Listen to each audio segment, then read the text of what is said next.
कक्षा 8 की आपकी जो पुरानी पुस्तक है उसकी जो प्रश्नावली 9.1 है। अब उसके हम दूसरे वाले क्वेश्चन को उसमें सॉल्व करते हैं। इसमें लिखा है कि निम्नलिखित बहुपदों को एक पदी, द्विपद एवं त्रिपद के रूप में वर्गीकृत कीजिए। यानी देखो, यानी यहाँ पर बहुत सारे आपको क्या दिए गए, बहुपद यानी कि आपको पॉलिनोमियल्स दिए गए। ठीक है, इसमें से आपको करना क्या है, एक पदी यानी कि आपको इसमें बताना है कि कौन मोनोमियल है, कौन आपका जो है बाइनोमियल है और कौन आपका ट्राइनोमियल है। ये इसके बारे में आपको कक्षा 7वीं में पता हो गई, फिर भी मैं आपको बता देता हूँ। मोनोमियल यानी एक पदी को हम बहुपदों को कहते हैं जो जिनमें केवल और केवल एक ही पद हो। ठीक है कि नहीं। और वहीं पर बाइनोमियल यानी द्विपद हम ऐसे आपके बहुपदों को बोलते हैं जिनमें दो पद आपको दिखाई दे रहे हैं। ट्राइनोमियल यानी त्रिपद हम उन्हें बोल देते हैं जिनमें 1, 2 और 3 कम से कम पद हों। कम से कम क्या, 3 पद ही होने चाहिए, तभी आप उसको ट्राइनोमियल यानी कि त्रिपद कह सकते हैं।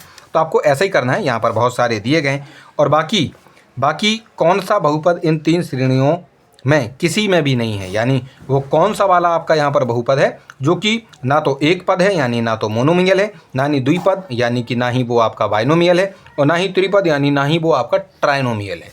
तो कुछ एक्स्ट्रा भी हैं जिनको हमने यहाँ पर अलग से लिख रखा है, यानी जो 3 से भी ज़्यादा पद रखते हैं। देख लीजिए, 1, 2, 3, 4 पद हैं यहाँ पर आपका दिया गया है वो।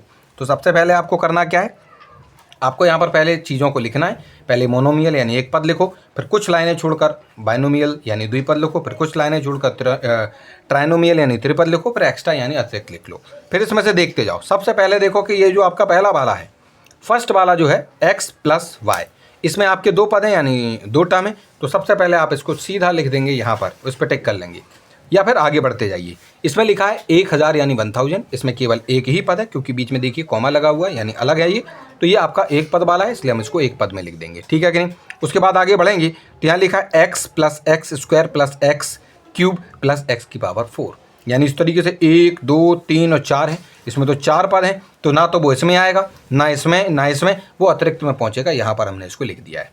उसी प्रकार से अब हम आगे बढ़ेंगे। लिखा है 7 + y + 5x, तो इसको क्योंकि इसमें 3 पद हैं हमारे, इसलिए हमने इसको सबसे पहले त्रिपद में लिख दिया है। फिर अगला वाला है 2y - 3y², तो क्योंकि इसमें 1 और 2 ही पद हैं, इसलिए हमने देखो यहाँ पर इसको दूसरे नंबर पर यहाँ लिख दिया 2y - 3y²। ठीक है। उसके बाद अगला कौन था, ये वाला था हमारा 2y - 3y² + का 4y³। ठीक है कि नहीं। तो इसमें 1, 2 और 3 है, तो सीधा हमने इसको देखो यहाँ पर त्रिपद में लिख रखा है। उसके बाद हम आगे बढ़ेंगे। फिर क्या लिखा है 5x - 4y + 3xy, इसमें भी 1, 2 और 3 है, तो ये त्रिपद में हमारा यहाँ पर आ गया।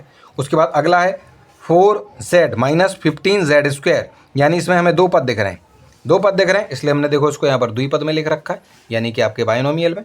ठीक है कि नहीं। चलिए, उसके बाद फिर क्या है AB + BC + CD + DA, यानी इसमें 1, 2, 3, 4 है, ना तो इन तीनों में से किसी के उसमें नहीं लिखा जाएगा, इसको अलग से मैं यहाँ पर लिख देना है AB + BC + CD + DA आखिरी में। फिर PQR एक साथ है, हमें लग रहा है 3 है, नहीं 3 नहीं है, एक ही पद है, बस गुणा में है एक साथ, इसलिए एक पद में पहुँचेंगे ये।